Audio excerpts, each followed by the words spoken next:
I would like to ask you next if you think that there is a bigger scale where things could improve. Like, for example, organizations or businesses which operate in this stressful environment. And I know that people have, as you mentioned, constant pressure to deliver within short deadlines, for example, certain tasks that may take longer. Do you think they have a role to play in helping their employees to improve and to grow emotionally? Well, absolutely. It actually impacts the bottom line of a business. So there's plenty of studies out there that show that organizations where people have more connection, where their emotional systems, their nervous systems are better regulated, those organizations, people are far more productive, they're far more creative, they get better outcomes, they have better financial results. Ultimately, the company is more successful.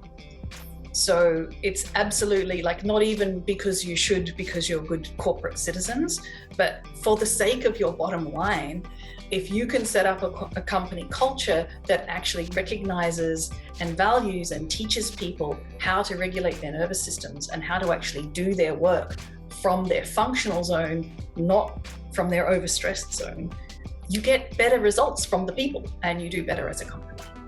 Absolutely, I fully agree with you. Thank you, Jenny. Something that I lived also in the corporate world. I was lucky enough to be in environments where actually this was supported, and we received a lot of training on how to do this. Something that always I was always wondering about, is it enough to only have trainings? For example, I remember that I was going to a course on emotional intelligence for 3 days.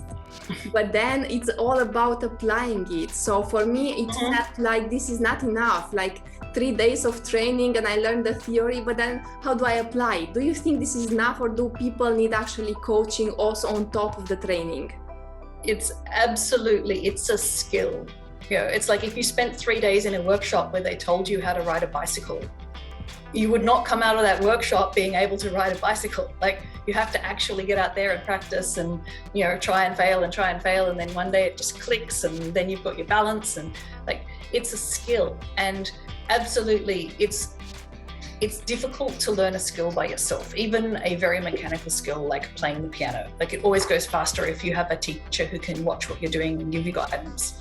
But when it comes to emotional stuff, we have so much resistance, because the reason we have these patterns is because at some point we felt unsafe. And doing it by yourself, you'll just be confronting that it's not safe feeling. Having another human being who's actually there with you, providing co-regulation, allows you to cross over the things that would feel unsafe to you if you tried to do them alone. And that's why we have one-on-one coaching as part of our program. Even if you're in what's called a group program and you're having Q&As as a group, you can still have one-on-one coaching with the coach, because we know people don't do the scary inner work without support. I fully agree with you. And I know that for a long time, I was telling myself that I don't need a coach because I can do it and I'm always motivated and I keep on track. But actually there are other patterns which I had that I couldn't identify without the coach. So each coach also has his or her own coach, because it's all about growing. Thank you once again, Jenny, for being with me today. I am honored to have you here.